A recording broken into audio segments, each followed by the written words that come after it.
வணக்கம். ஜவைஜர் from Javadupatti Pudur. Power writer அப்படிங்கிற YouTube channel மூலமாக உங்களை மீண்டும் சந்திக்க ரொம்ப மற்ற மகிழ்ச்சி.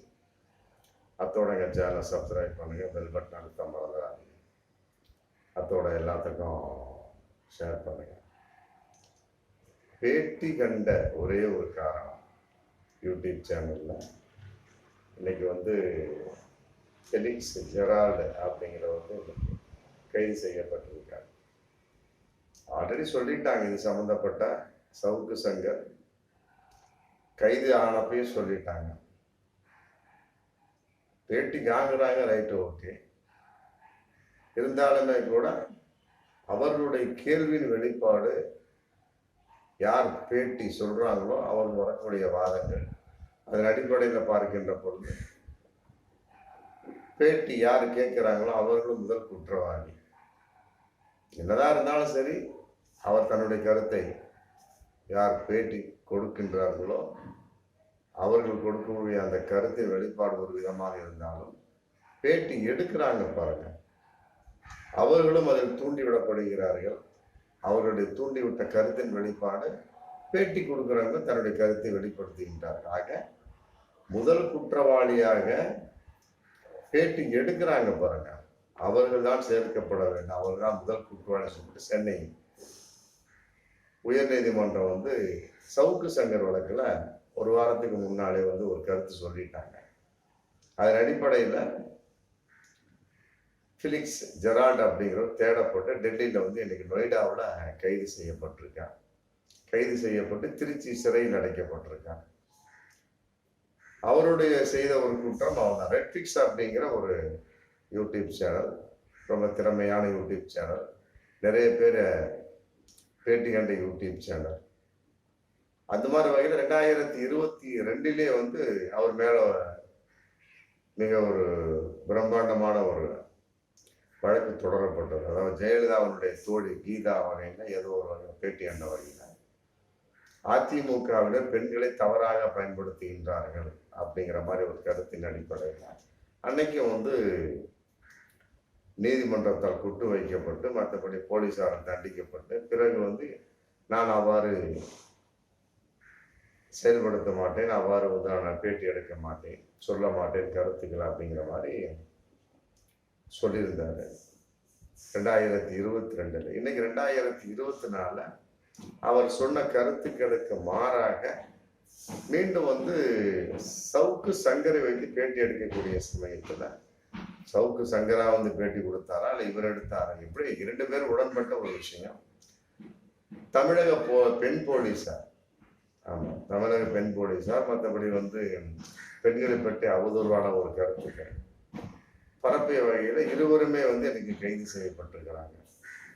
அன்னைக்கு ஃபெலிக்ஸ் ஒரு வாக்கு கொடுத்தார், அந்த வாக்கை இன்று மீறிவிட்டார் அப்படிங்கிற ஒரு நிலைப்பாடு. மற்றபடி இன்னைக்கு அதே கருத்தை சொல்லக்கூடிய சமயத்தில் கைது செய்யப்படக்கூடிய ஒரு சூழல்.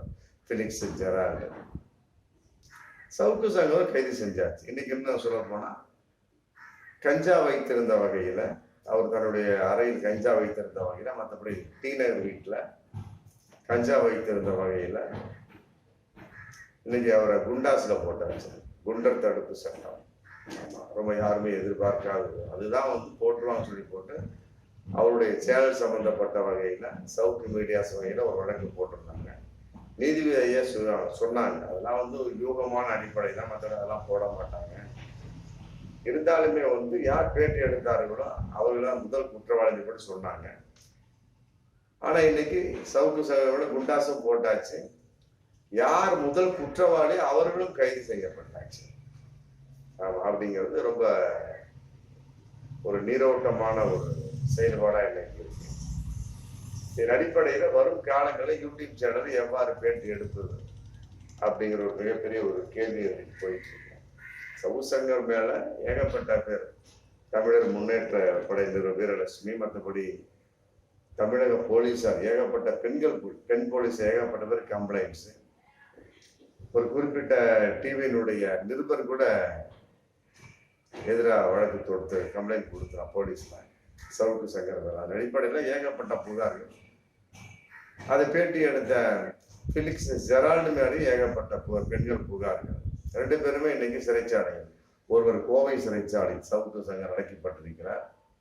ஜெரால்டு இவர் பிலிப்ஸ் ஜெரால்டுங்கிறவர் திருச்சி சிறைச்சாலை அடைக்கப்பட்டிருக்கிறார். சவுக்கு சங்கரை வந்து பேட்டி கொடுத்தவர் பிலிக்ஸ் ஜெரால்டு ரெட்ரிக்ஸ் சேனல் அதனுடைய சொந்தக்காரர் வந்து பேட்டி எடுத்தவர். இதுல யார் மீது தவறு அப்படிங்கிற ஒரு கேள்வி இன்னைக்கு பகிரங்கமா போயிட்டு இருக்கு. எப்படியோ பேட்டி கொடுப்பவரோட பேட்டி எடுத்தார் பாருங்க, அவர் தான் முதல் குற்றவாளி. எப்படி சென்னை உயர் நீதிமன்றம் ரொம்ப அற்புதமான ஒரு கருத்தாக சொல்லியிருக்கிறார்கள். அது எந்த அளவுக்கு ஒரு பொருத்தமான கருத்து அப்படிங்கிற ஒரு கேள்வி இன்னைக்கு போயிட்டு இருக்கு. அப்படி பார்க்கக்கூடிய சமயத்தில் யாருமே எவ்வாறுமே கேள்வி கேட்கக்கூடாதா அப்படிங்கிற ஒரு கேள்வி இதுல வருது. இப்ப கருத்து சுதந்திரம் பாதிக்கப்படுகிறதா, பேச்சு உரிமை பாதிக்கப்படுகிறதா, கேட்கக்கூடிய உரிமை பாதிக்கப்படுகிறதா? ஒரு பேட்டி அப்படிங்கிற வரப்ப 4 விதமா கேட்கத்தான் செய்வாங்க. அத பேட்டி கொடுக்கிறவர் வந்து அதுலயும் ஒரு 4 விதமா கருத்துக்கள் சொல்லத்தான் செய்வாங்க. அதற்காக வந்து அவதூறு எல்லாம் பரப்பக்கூடாது. அதைத்தான் சவுக்கு சங்கர் செய்திருக்கிறார். மற்றபடி வந்து பேட்டி எடுத்தவர் வந்து எந்த அளவுக்கு அதில் உடன்படுவார் அப்படிங்கிறது சென்னை உயர் நீதிமன்றம் சொல்லி கருத்து வந்து உண்மையிலே வந்து எந்த அளவுக்கு பொருத்தமாக இருக்கும் அப்படிங்கிறது தெரியல. உயர் நீதிமன்றம் சொல்லியிருக்கிறாங்க. இருந்தாலும் வந்து இது மறுபரிசீலனைக்கு உட்பட்ட கருத்தா அப்படிங்கிற ஒரு கேள்வி இன்னைக்கு போயிட்டு இருக்கு. பேட்டி எடுக்கத்தான் செய்வாங்க, கருத்து சொல்லக்கூடிய அவருடைய சொந்த கருத்து. இருந்தாலுமே கூட பேட்டி அதுக்கு பின்னால ஒரு கருத்து கேட்கிறோம், ஒரு கருத்து சொல்றாங்க, மீண்டும் அந்த கருத்து சொன்ன வகையில் அந்த கருத்தின் அடிப்பில் மீண்டும் ஒரு கேள்வி பேட்டி கேட்பவர் நேர்காணல் பண்ணக்கூடியவர் கேட்பாரு. அப்படி இவர் கேட்க அவருக்கு சொல்ல, அப்ப அதன் அடிப்படையில் மீண்டும் அவரு கேட்க, அப்புறம் மீண்டும் அவரு சொல்ல, அப்படிதான் பேட்டி போகும். பேட்டி போயிட்டே இருக்கிற சமயத்துல அப்புறம் அப்பதான் உண்மைகள் வெளியே வரும். அதற்காக அவதூறுகளை பரப்பக்கூடாது, பொய்களை பரப்பக்கூடாது. அதைத்தான் வந்து இன்னைக்கு தமிழக பெண் போலீசார் வந்து சவுக்கு சங்கர் மேல கோர்ட்ல போலீஸ்ல வழக்கு தொடுத்து இன்னைக்கு வந்து கைது செய்யப்பட்டிருக்கிறார். அப்போ வந்து பேட்டி காங்கக்கூடியவருக்கு தனிப்பட்ட ஒரு உரிமை இல்லையா அப்படிங்கிற கேள்வி இதுல வருது. உரிமை இருக்குது, பட் இருந்தாலும் வந்து அவர்தான் முதல் குற்றவாளி என்று எந்த அளவுக்கு பொருத்தமாக இருக்கும் என்பதை வரும் காலங்களில் சென்னை உயர் நீதிமன்றம் கொஞ்சம் அலசி ஆராய்ந்தா நன்றாக இருக்கும். ஏன்னா அவரு கேட்கிறாரு, அவரு சொல்றாரு, அவ்வளவுதான். இப்படியும் பார்க்கலாம், கேட்கறதுனால அவரு சொல்றாரு அப்படிங்கிற கேள்வி இதுல இருக்கு. அப்ப 2 பேருமே குற்றவாளி என்பதெல்லாம் விட முதல் குற்றவாளி யார் கேட்டார், 2வது குற்றவாளி அதுக்கு பதில் சொன்னவர் அப்படிங்கிற மாதிரி இன்னைக்கு ஒரு உச்ச நீதிமன்றம் வந்து மிக எதிர்பாராத ஒரு கருத்தை சொல்லியிருக்கிறாங்க. அப்படிங்கிற ஒரு சமயத்துல எப்படியெல்லாம் பேட்டி கேட்க வேண்டும் அப்படிங்கிறதுக்கு ஒரு கட்டுப்பாடு விதிக்கணும். இதான் வந்து யூடியூப் சேனல்களை கட்டுப்படுத்தக்கூடிய நேரம். இதை கட்டுப்படுத்தக்கூடிய பல கட்டுப்பாடுகளை விதிக்க வேண்டும் அப்படின்னு சொல்லி ஒரு முடிவு எடுக்கப்பட்டு விட்டதாகவே தகவல். ஆமா, சென்னை உயர் நீதிமன்றம் தகவல் வந்து இருக்கு. எப்படிப்பட்ட ஒரு முடிவை எடுப்பார்கள் தெரியவில்லை. ஆனால் ஒன்று மட்டும் உறுதி, இதனால் வந்து கருத்து சுதந்திரம் பறிக்கப்படுகிறது அப்படிங்கிற ஒரு சந்தேகம் ஒரு கட்டாயமா எழுகிறது. இப்படி இருந்தாலும் சரி, ஒருத்தருக்கு பேட்டி கேட்கிறாரு, அவரு பதில் சொல்றாரு, மற்றபடி திருப்பி ஒரு பேட்டி கேட்பாரு. அப்படிங்கிறப்ப திட்டமிட்டு அப்படிங்கிற மாதிரி எதுவும் அந்த இடத்துல வராது.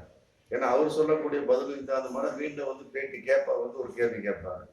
அப்படிங்கிறப்ப எதிர்பாராத திட்டமிட்டு ஒரு விஷயத்த நம்ம மனசுல வச்சிருந்தாலுமே கூட இன்டர்வியூ, பிரஸ் ரிப்போர்ட், இன்டர்வியூ அப்படின்னு வரக்கூடிய சமயத்தில் அவர்கள் எதையாமல் பல கேள்விகள் வரும்.